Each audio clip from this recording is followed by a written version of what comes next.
There are many ways for storing and accessing your eyepieces, and also taking them to the field with you to the telescope where you need them to use.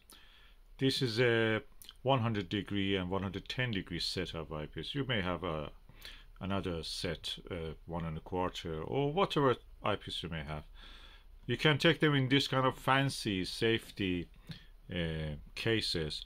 They're excellent, but when you go to the field, you realize that some of the times that you have your eyepieces with you, if you take them to the field in the dark, where if you are not careful, keep the lid open or anything, your eyepieces first are exposed to the element. They get dew on them. Second, you may drop them or misplace them, and that means disaster. So what you have to do, I have found a solution. I keep them generally in this place for storage, long-term storage, indoors. But if you want to take them outdoors, this is not the solution. I will show you what I do. My personal solution for using the eyepieces and take them to the field safely is to use a camera bag. But it should not be any camera bag. It is a specific kind of camera bag. I will show you. This is a camera bag which has individual compartments, spaces that are perfect for holding your eyepieces, either in horizontal situation or vertical, upright. So let me show you how I will store my eyepieces in such a camera bag.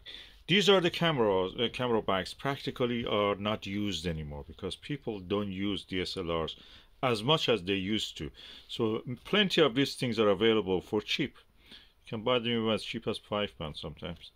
But good ones like this one, a little bit more probably. So you have your camera bag, and this is a Teleview Nagler Type 5 31mm. Simple as that. You slip it in this space. If it was a little bit higher, or you can move this higher, that will be even better, because that means it will not touch other eyepieces. So you can fill up the bag as you go like that. So you may have another eyepiece like this Max Vision 82 degrees 24mm. Again, a Nagler type eyepiece, 24mm.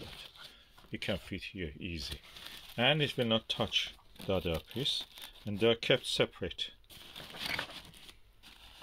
And you can fill up these spaces as you go. Okay, I have now a Nagler 31, a Nagler like 24mm. I will go for something like a Nagler 9mm, and this can go into this space. Okay, I have now cover 31, 24 and 9.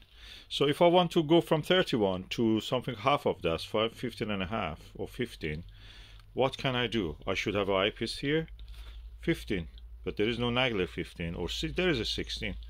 But the solution for me is here to use a 2-inch Barlow, 2x Barlow. So it goes in this space here. So in this way I will have a 15 with this, 2 times magnification of this will be 15, equal to 50mm eyepiece. If I use it with this one, this will be equal to 12mm, and if I use it with this one, I will have a 4.5mm. So I'm covered for most of the needs that I will have with a Nagler 82 degree eyepiece. So this bag actually helped for this. If I want to put anything else, I can put them here. I can put a handset, and that's really, I have also external bags. I can put even 1 1/4-inch eyepieces here if I want. I can put adapters. Anything that I fancy to put there is available to me.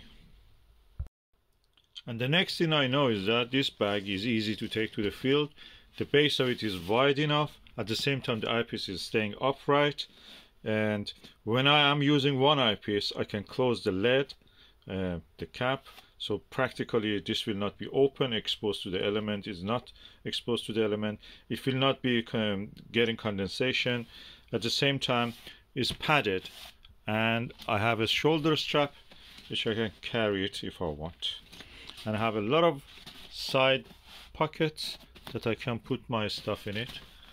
And yeah, a cheap solution for that.